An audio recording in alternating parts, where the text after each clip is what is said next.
ओम गुरुर्ब्रह्मा गुरुर्विष्णू गुरुर्देव महेश्वरा गुरुर्साक्षात् परब्रह्म तस्मै श्री गुरुवे नमः तस्मै श्री गुरुवे नमः। कौराष्ट्रैकुनाथांच श्रीशल्यमल्लिकार्जुनं पूजन्यामहंकाल ओंकारमल्लेश्वरं परल्यावजनाथांच डाकिन्या भीमाशंकरं सेतुबंधे तु रामेशं नागेशं दारुकावणे वारण्यशातु विश्वेश त्र्यंबकं गौतमी तटे हिमालये तु केदार गुरुक्नेशं शिवालये इति 12 ज्योतिर्लिंगायनि ओम नमो नमः। ब्रह्मानंदं परम सुखदं केवलं ज्ञानमूर्तिं द्वन्द्वातीतं गगनसदृशं तत्त्वमस्यादिलक्ष्यम् एकं नित्यं विमलमचलं सर्वधिकाक्षीभूतं भावातीतं त्रिगुणरहितं सद्गुरुं तं नमामि सद्गुरुं तं नमामि।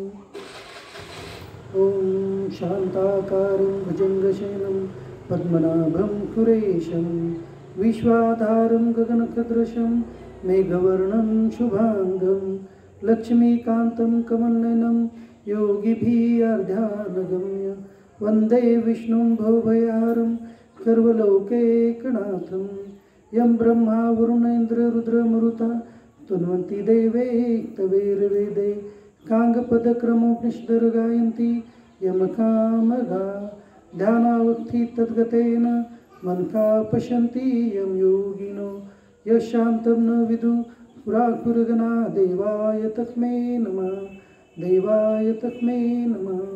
ओम कालपर्यंत आपण 17वा अध्यायापर्यंतचं निरूपण पाहिलेलं आहे। आता आपल्याला आज 18वा अध्यायाची सुरुवात करायची आहे। 18व्या अध्यायाच्या सुरुवातीलाच भगवंताला अर्जुन प्रश्न करतात की खंडाशक महाभावो तत्वमिच्छामि वेदितुं त्यागश्च ऋषिकेश पृथक केशी निषूदन। अर्जुन म्हणतात की हे महाभाऊ, हे अंतर्यामी, हे वासुदेवा, मी खंड्याखंडी त्याग यांचे तत्व वेगवेगळे जाणू इच्छितो। आता या अर्जुनांचा प्रश्न काय आहे? आता प्रश्न विचारू इच्छितात अर्जुन, खंड्याखंडी त्याग म्हणजे काय आणि हे वेगवेगळं कसं आहे याचं हे केलं। म्हणजे आता विषय वेगळे पहा। खंड्याखंडी त्याग याला काय म्हणायचं आणि हे वेगवेगळं कसं आहे ते मला जाणायचं आहे असा अर्जुनाचा प्रश्न। या प्रश्नाच्या उत्तरात भगवान म्हणतात की काम्यानाम कर्मणाम न्याखम संन्याखम कवयो युदु सर्व कर्म फल त्यागम प्राहु त्यागम विचक्षण। श्री भगवान म्हणतात की कित्येक पंडित काम्यकर्माच्या त्यागाला खंड्याक म्हणतात, तर दुसरे काही विचारकुशल लोक कर्मकर्माच्या फळाच्या त्यागाला त्याग म्हणतात। आता काही पंडित लोकांची व्याख्या काय आहे?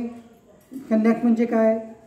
तर जे आपण काम करतो, कोणतेही कर्तव्य कर्म करतो, त्या सर्व कर्तव्य कर्माचं किंवा सर्वच कर्माचं जे आहे ते त्याला पूर्ण कुरूपता त्याग करणं म्हणजेच काय करायचं?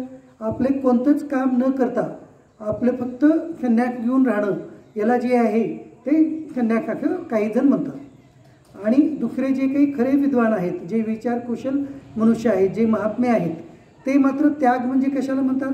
तर त्याग म्हणजे सर्व कर्म करून सर्व कर्तव्य कर्मे करायचं, निषिद्ध कर्माचं मात्र त्याग करायचा आणि जे केलेले कर्म आहेत त्या कर्माच्या फळाचा त्याग करायचा, म्हणजे निष्काम कर्मयोगाची साधना करायची। कर्मयोग हे जे आहे ते निष्कामच राहतं, त्याला पुन्हा आपल्याला निष्काम म्हणायची खरं पाहिलं तर गरज नाही आहे। कारण कर्मयोग तेव्हाच होतं जेव्हा कर्म हे निष्कामरित्या केले जातं, तेव्हाच ते कर्मयोग होतो। आणि म्हणजे आपल्याला परत पुन्हा निष्काम म्हणायची गरज नाही आहे। तर जे कर्मयोगाची साधना आहे त्यालाच थोडक्यात तिथं भगवंतानी त्याग असं म्हटलेलं आहे। आणि खंड्याक म्हणजे काय? स्वरूपता सर्व कर्माचं पूर्णपणे त्याग करणं, म्हणजे या प्रपंचापासून निवृत्त होऊन पूर्णपणे फक्त खंड्याशाश्रम जे आहे त्याच्यामध्ये जाऊन राहणं हे जे आहे त्याला काही जण खंड्याक म्हणतात, परंतु खरं त्याग जे आहे ते खंड्याकाला त्याग म्हटलेलं नाही आहे। तर त्याग हे आहे सर्व कर्माच्या फळाचा त्याग, म्हणजे कर्मयोगानुसार कर्म करणं यालाच खरं त्याग म्हणतात। त्याज्यम दोषम वदित्यके कर्म प्राहुर मनीषिना यज्ञदान तपकर्म न त्याज्यमिते चापरे। कित्येक विद्वान असे म्हणतात की सर्व कर्मे दोषयुक्त आहेत म्हणून ती टाकणे योग्य होय. आणि दुसरे विद्वान असे म्हणतात की यज्ञ दान आणि तपरूप कर्मे हे कधीही टाकणे योग्य नाही. आता याच्यामध्ये भगवान श्रीकृष्ण पण काय करू लागलेत, आपल्याला विद्वानांची मते सांगू लागले. काही विद्वानांचं मत काय आहे की सर्वच जे कर्म आहेत ते दोषयुक्त आहेत म्हणून सर्व कर्माचा स्वरूपता त्याग करणं योग्य असं काही विद्वानांचं मत आहे. मग ते त्याग करणं म्हणजे ते संन्यास आश्रम याच्या संबंधानं ते त्याग आहे. आणि दुसरे आता विद्वान जे आहेत ते दुसरे आणखी काही विद्वान काय म्हणतात, आपले कर्म जे आहेत त्यामध्ये मुख्यतः यज्ञ आहे, तप आहे आणि दान आहे, अशी जी हे कर्म आहेत याला कधीच टाकायचं नाही आहे. तर हे कर्म करायचं म्हणजे यज्ञ करायची संधी आपल्याला प्राप्त झाली तर यज्ञ करायचं, सात्विक दान करण्याची संधी आपल्याला प्राप्त झाली तर सात्विक दान आपण करायचं, जेव्हा आपल्याला सात्विक तप करू वाटेल त्यावेळेला आपण सात्विक तप करायचं. अशा प्रकारे हे यज्ञ दान आणि तप हे जे आहेत अशी हे जे कर्म आहेत हे कर्म कधीच टाकून देऊ नका असे काही विद्वानांचं मत आहे. निश्चयम शृणुमे तत्र त्यागे भरत कृतम त्यागो ही पुरुष व्याघ्र त्रिविधा कम प्रकीर्तिता.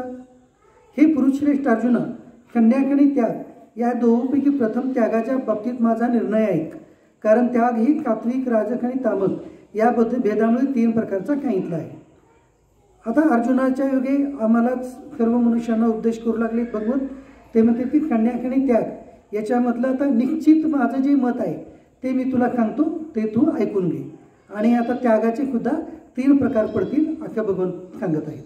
एक त्यामध्ये सात्विक त्याग, राजसिक त्याग आणि तामक त्याग असे त्यागाचे 3 प्रकार होतात असं भगवंतांचं म्हणणं आहे. आता त्यामध्ये आता पहिलं ते सांगतील यज्ञदान तपकर्म न त्याज्यम कार्यमेव तत यज्ञोदानम तपकचैव पावनानी मनीषिणाम. यज्ञदान आणि तपरूप कर्म हे टाकणे योग्य नाही, उलट ते अवश्य केले पाहिजे. कारण यज्ञ, दान व तप ही 3ही कर्मे बुद्धिमान माणसांनाही पवित्र करणारी आहेत. आता भगवंतांचं स्वतःचं मत भगवंत सांगू लागले की जे इतर काही विद्वानांचं मत होतं यज्ञ आणि दान आणि तपरूप कर्म हे कधीही टाकणं योग्य नाही आहे, तर तेच मत बरोबर आहे हे भगवंत या श्लोकातून सांगू लागले. आणि हे यज्ञ दान आणि तप जे आहे हे बुद्धिमान विद्वान मनुष्य जे आहेत त्यांना सुद्धा पवित्र करणारे असे हे कर्म आहेत यज्ञ, दान आणि तप. त्यामुळं हे सगळ्याकरिताच करणं हे योग्यच आहे असं भगवंतांचं सांगणं आहे. आता त्यागाविषयी भगवंताचं मत परत एकदा सांगत आहेत. यतज्ञापी तू कर्माणी संगम त्यक्त्वा फलानीच कर्तव्यानी ते मे पार्थ निश्चितम मतमुत्तम. म्हणून हे पार्था, ही यज्ञ, दान व तपरूप कर्मे तसेच इतरही सर्व कर्तव्य कर्मे आसक्ती आणि फळाचा त्याग करून अवश्य केली पाहिजेत, हेच माझे निश्चित असे उत्तम मत आहे. आता भगवान श्रीकृष्ण त्यांचं मत जे आहे या श्लोकामध्ये दृढपणाने सांगत आहेत आपल्याला की यज्ञ, दान आणि तपरूप हे जे कर्म आहेत हेच नाही तर प्रत्येकानं प्राप्त झालेले, प्रत्येक मनुष्यानं ज्यांच्या त्यांच्या वर्ण, धर्म, कर्म याच्याप्रमाणे प्राप्त झालेले जी कर्तव्य कर्मे आहेत ती कर्तव्य कर्मे आणि यज्ञ, दान आणि तप हे जे कर्तव्य कर्म आणि हे कर्म हे सर्व करणं गरजेचं आहे. परंतु ते कसं करायचं तर त्या कर्मामधील आसक्ती त्यागून आणि त्या कर्माच्या आसक्तीमधला जो फळ आहे त्या फळाचा त्याग करून, म्हणजे फळासक्ती आणि कर्मासक्तीचा त्याग करून कर्म करणं हे गरजेचं आहे असं भगवंताचं मत आहे. हे भगवंतांनी या श्लोकामध्ये सांगितलेलं आहे. आता भगवंत तामक त्यागाचे लक्षणं सांगत आहेत. नियतस्य तू संन्यासा कर्मणा नोपपद्यते मोहात तस्य परित्याग तामका परिकीर्तिता. निषिद्ध आणि काम्यकर्माचा तर स्वरूपता त्याग करणे योग्यच आहे. निषिद्ध कर्म आणि काम्यकर्म ह्याचं स्वरूपता त्याग करणं हे योग्य आहे. काम्यकर्म म्हणजे स्वतःच्या इच्छेनं जे आपण आपल्या स्वतःकरिता आपल्या ह्या शरीराकरिता जे करावं म्हणून आपण करतो ते काम्यकर्म म्हणतात. आणि निषिद्ध कर्म म्हणजे जे कर्म कधीच करायचे नाहीत त्याला निषिद्ध कर्म म्हणतात. परंतु नियत कर्माचा स्वरूपता त्याग योग्य नाही म्हणून मोहाने त्याचा त्याग करणे याला तामक त्याग म्हटले आहे. आता नियत कर्म म्हणजे काय, जे आपल्याला आपल्या कर्माप्रमाणे, आपल्या वर्णाप्रमाणे, धर्माप्रमाणे जी कर्मे आपल्याला कर्तव्य म्हणून पुढे आलेले आहेत त्या कर्माला नियत कर्म म्हणतात. तर अशी जी नियत कर्म आहेत त्याचा त्याग जर आपण करत असेल तर त्या त्यागाला तामक त्याग म्हटलेला आहे. म्हणजे कर्तव्य कर्माचा जर त्याग आपण करत असू तर त्याला तामक त्याग असं भगवंतांनी या श्लोकामध्ये सांगितलेलं आहे. त्याच्यानंतर राजक त्यागाची लक्षणं भगवंत सांगत आहेत. दुःख मित्येव यज्ञ कर्म यत्कर्म काय क्लेश भया त्यजेत कृत्वा राजकम त्यागम नैव त्याग फलम लभेत. जे काही कर्म आहे ते दुःखरूपच आहे असे समजून जर कोणी शारीरिक त्रासाच्या भीतीने कर्तव्य कर्मे सोडून देईल तर त्याला अशा राजक त्याग करून त्यागाचे फळ कोणत्याही प्रकारे मिळत नाही. आता कोणतेही जे कर्तव्य कर्म पण आहेत त्या कर्माचा शेवट जो होतो तो दुःखामध्ये होतो. म्हणजे कोणतंही कर्म करताना आपल्याला कोणतंही कर्तव्य कर्म जरी असतील ते करताना जेव्हा कर्म करत असतो करण्याच्या अगोदर ते कर्म करण्याच्या अगोदर जितकी आपल्याजवळ तीव्रता राहते आसक्ती राहते तितकं ते कर्म संपल्यानंतर राहत नाही आहे. म्हणजे कर्म केल्यानंतर कर्माच्या शेवटी जे आहे दुःखच प्राप्त होतं हेच काय. आणि मग हे सर्व कर्म हे दुःखरूप आहेत असं समजून जर कर्तव्य कर्म जरी कोणी करत नसेल सर्व प्रकारचे आपले नियत कर्मे जर सोडून देत असतील तर त्याला राजक त्याग म्हणायचं असं भगवंतांनी सांगितलेलं आहे. मग आता सर्वात शेवटी भगवंत सांगतात सात्विक त्यागाचे लक्षणं काय जे की आपल्याला करायचं आहे. कार्यमित्ते यत्कर्म नियतम क्रियते अर्जुन कंगम त्यक्त्वा फलम चैव त्याग सात्विको मता. हे अर्जुना जे शास्त्रविहित कर्मे करणे कर्तव्य आहे या भावनेने आसक्ती आणि फळाचा त्याग करून केले जाते तेच सात्विक त्याग मानला गेला आहे. आता सात्विक त्याग म्हणजे काय. शास्त्रविहित आपल्याला करायला कर्तव्य कर्मे म्हणून पुढे आलेले आहेत ते सर्व कर्तव्य कर्मे आपण कर्मासक्ती रहित आणि फलासक्ती रहित भावनेने करणं म्हणजे सात्विक त्याग म्हटलेला आहे. म्हणजे थोडक्यात सात्विक त्याग कशाला म्हटलेले कर्मयोगाचा जो सिद्धांत आहे त्यालाच सात्विक त्याग म्हटलेला आहे. म्हणजे तेच वेगवेगळ्या शब्दानं मांडणी केलेलं आहे. जो कर्मयोग आहे त्यालाच सात्विक त्याग म्हणतात हे आपल्याला या श्लोकातून लक्षात आलं. मग आता सात्विक त्याग जो व्यक्ती करतो जो महात्मा करतो त्याला काय म्हणतात सात्विक त्यागी. मग त्या सात्विक त्यागी मनुष्याची किंवा महात्म्याची त्यांची काय लक्षणे आहेत हे इथं बघून सांगू लागलेत. थोडं न द्वेष्ट कुशलम कर्म कुशली नानुष्यजते त्यागी सत्व समाविष्टो मेधावी छिन्न संशय.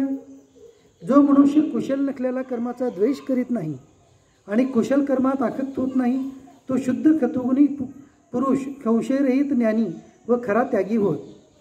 खालचं जे आहे ना ते वायर लुजू लागले हां ते.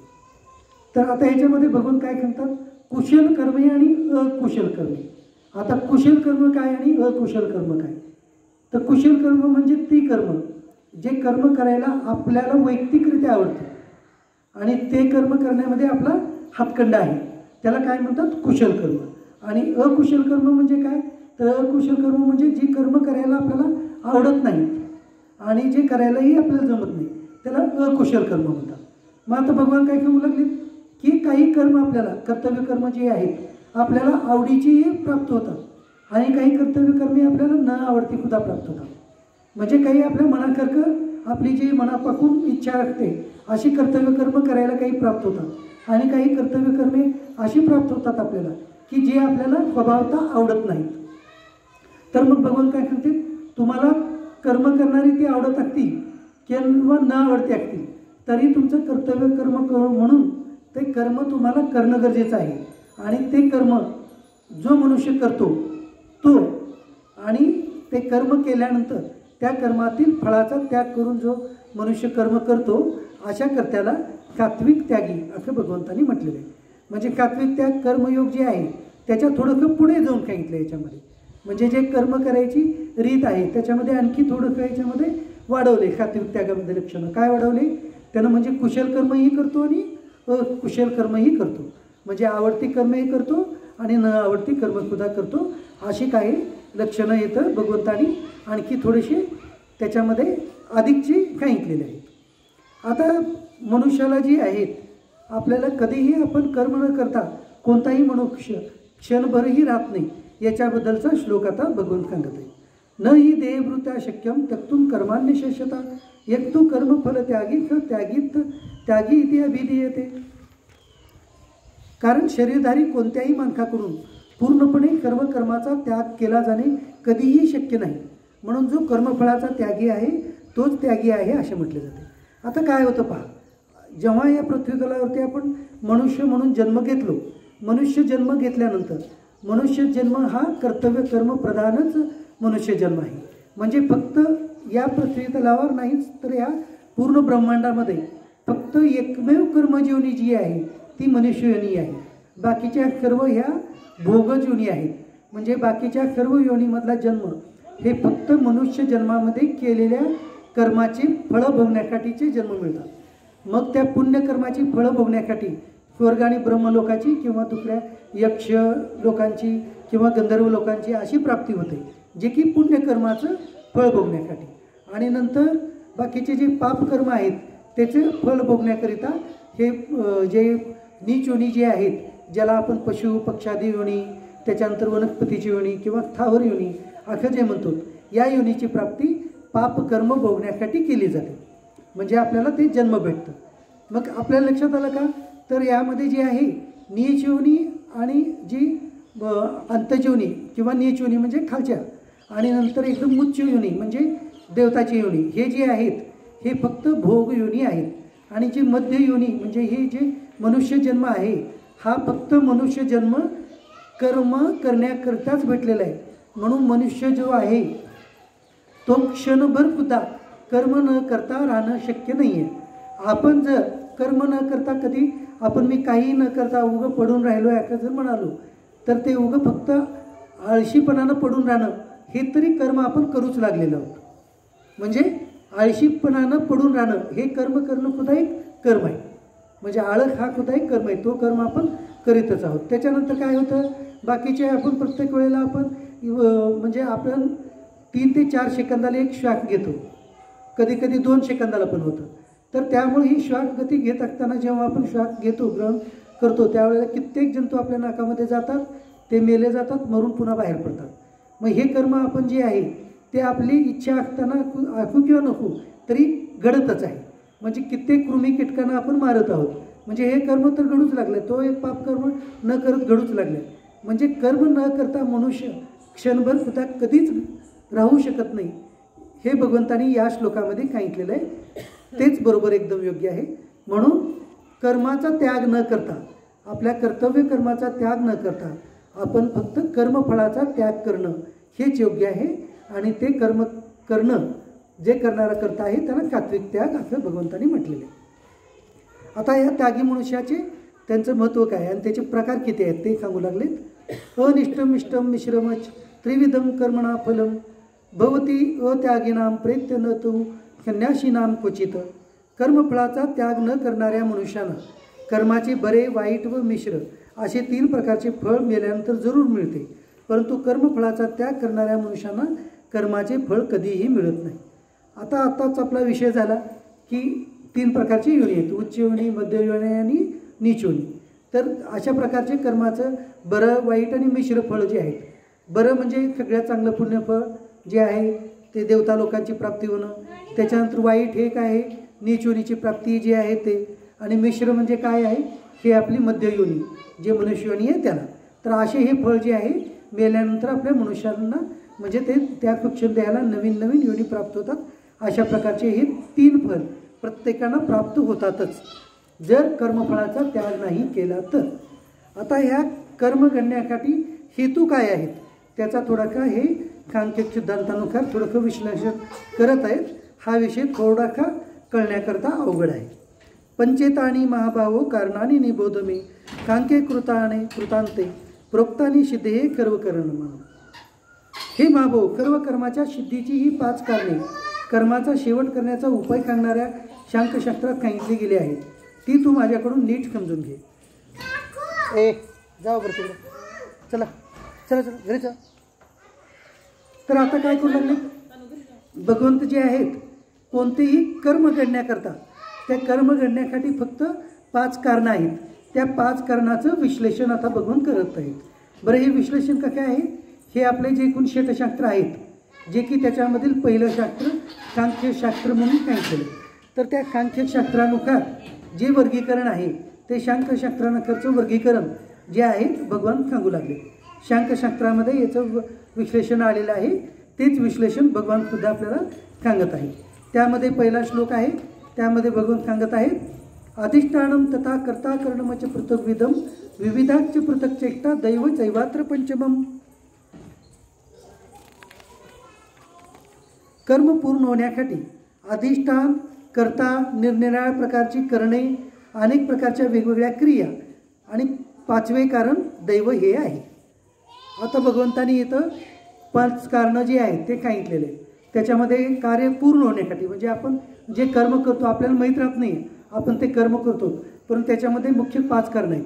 त्याच्यामध्ये काय आहेत? अधिष्ठान एक मुख्य कारण आहे, नंतर कर्ता आहे, त्याच्यानंतर निरनिराळ्या प्रकारची करणं आहेत, त्याच्यानंतर वेगवेगळ्या प्रकारच्या क्रिया आणि 5वं कारण दैव. अशी ही 5 कारणं.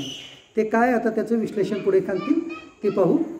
शरीर वाग मनोभिर्यत कर्म प्रारभते नर न्यायम वा विपरीतम वा पंचते तश हेतवा. मनुष्य मन, वाणी आणि शरीराने शास्त्राला अनुसरून किंवा त्याविरुद्ध जे कोणतेही कर्म करतो त्याची ही 5ही कारणे असतात.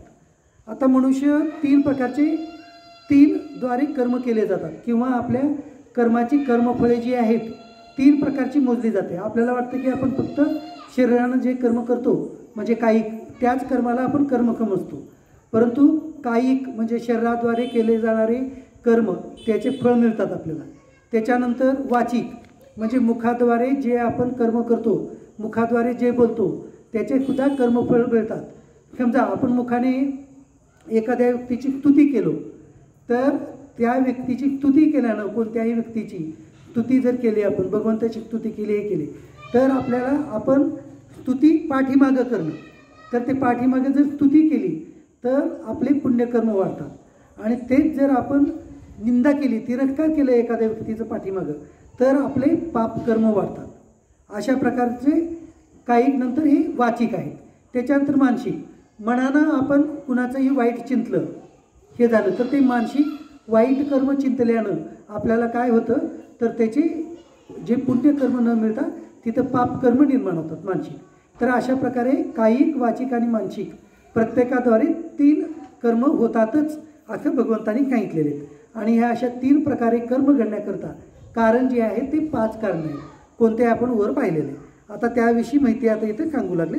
तत्रैव कथी कर्तारम आत्मानं केवलम तू या पश्यती अकृत बुद्धित्वात न क पश्यती दुर्मती.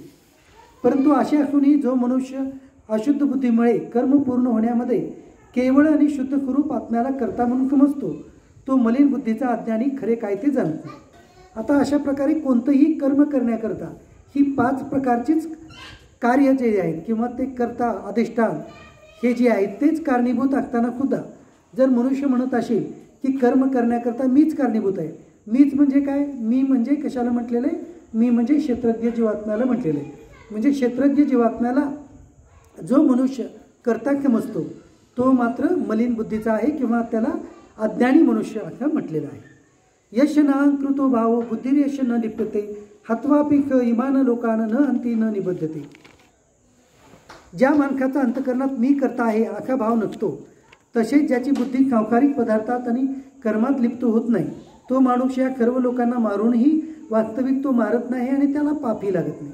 आता या श्लोकामध्ये भगवंतांनी ज्ञानयोगाचा सिद्धांत सांगितलेले. ज्ञानयोगी मनुष्याची धारणा काय असते, सर्व कर्म हे शरीराद्वारे होतात. शरीर कुणाद्वारे निर्माण झालेलं आहे, शरीर हे पंचमहाभूताद्वारे निर्माण झालेले आहे. पंचमहाभूते कुणाद्वारे निर्माण झालेले आहेत, पंचमहाभूते हे त्रिगुणाकडून निर्माण झाले आहेत. त्रिगुण हे कुणाकडून निर्माण झालेले आहेत, माया प्रकृतीकडून निर्माण झाले आहेत. म्हणजे सर्व कर्म करण्याला ही प्रकृती कारणीभूत आहे हे तो ज्ञानयोगी मनुष्य समजतो. म्हणून फक्त गुणच गुणामध्ये वावरत आहेत असं समजून तो ज्ञानयोगी मनुष्य जो आहे तो कोणत्याच कर्मामध्ये लिप्त होत नाही.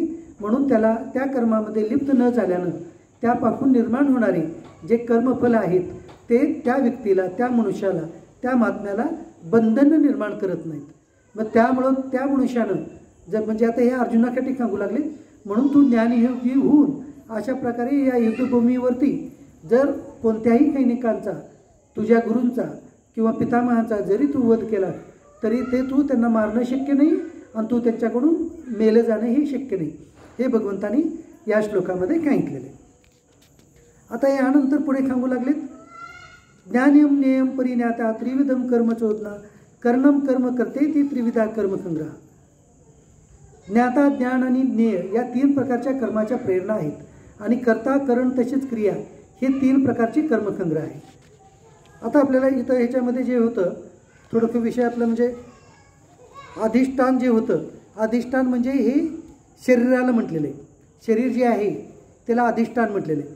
कर्ता जे आहेत, कर्ता म्हणजे शरीराद्वारे कर्म होतात म्हणून त्याला अधिष्ठान म्हटले. कर्ता जे आहे, कर्ता ही पूर्णप्रमाणे प्रकृतीच राहते म्हणून कर्ता ही मुख्य प्रकृती आहे.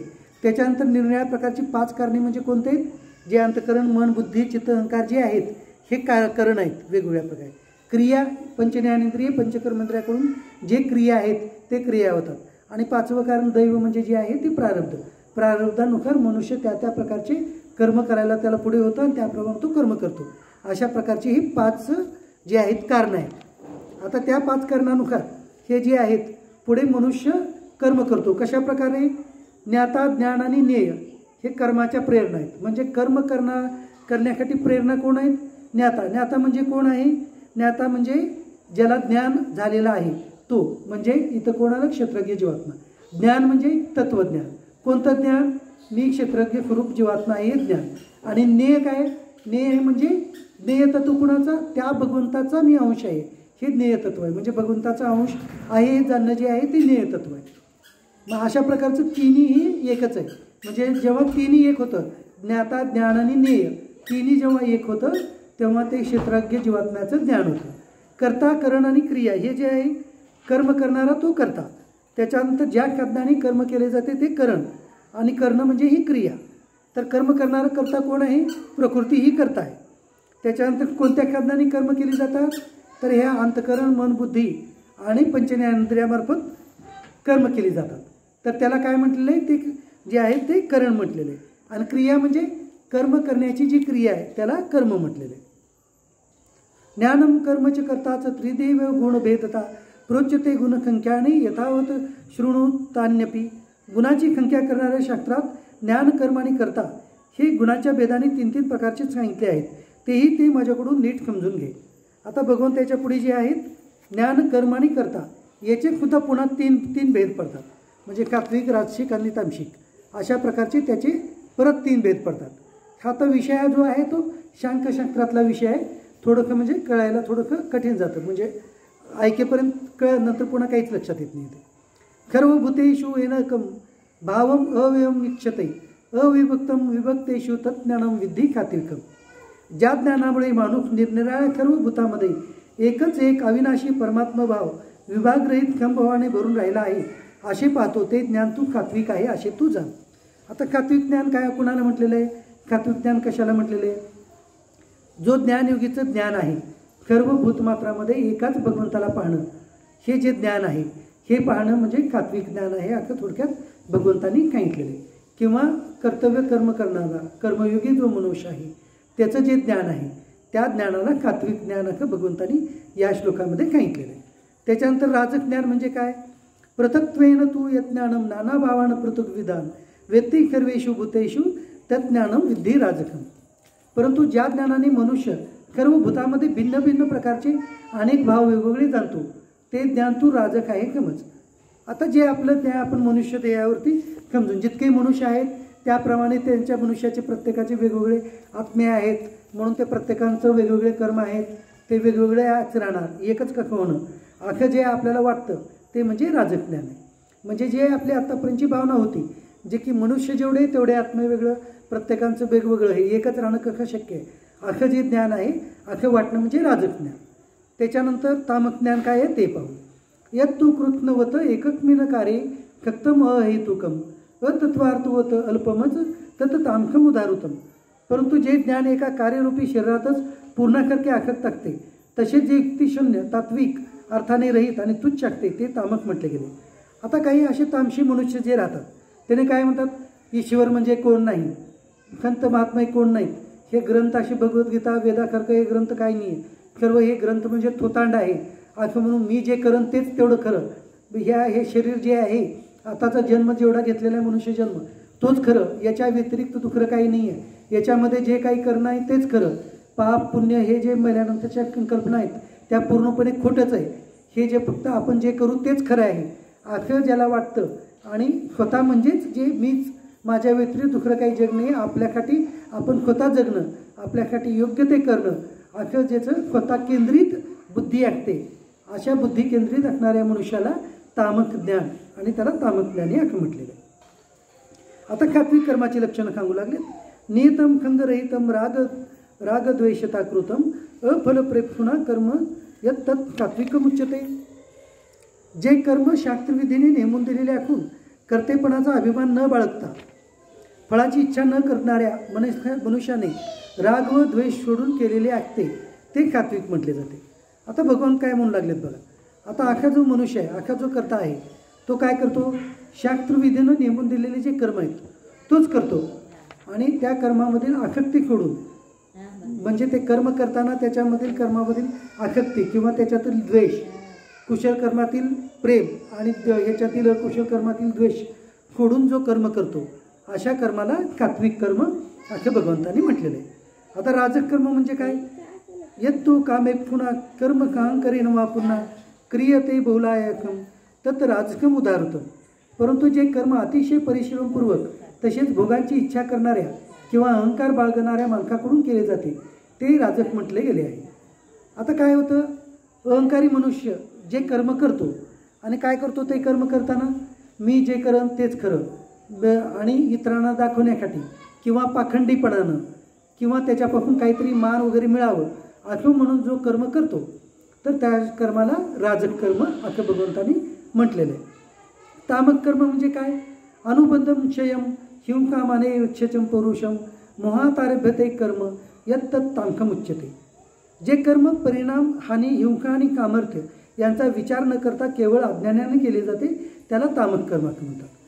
आता ज्या कर्माचं कर्म करताना त्या कर्म केल्यानं परिणाम काय होईल त्याचा, त्या कर्म केल्यानं आपली काय आध्यात्मिक हानी होईल किंवा कोणत्या जीवाची हिंसा होईल, कोणते प्राणी मेले जातील आणि आपलं काय सामर्थ्य आहे याचा न विचार करता जे फक्त अज्ञानानं कर्म केलं जातं अशा कर्माला काय म्हणतात? तामक कर्म म्हणतात. आता सात्विक कर्ता म्हणजे कोण? मुक्त खंगो अनमवादी धृती उत्काळ कमान्विता सिद्ध निर्विकार करता सात्विक उच्यते. जो करता आसक्ती न बाळगणारा, मी माझे न म्हणणारा, धैर्य व उत्साहाने युक्त, कार्य सिद्ध होऊ न होऊ त्याविषयी हर्ष शोकादय विकाराने रहित असलेला तो सात्विक म्हटला जातो.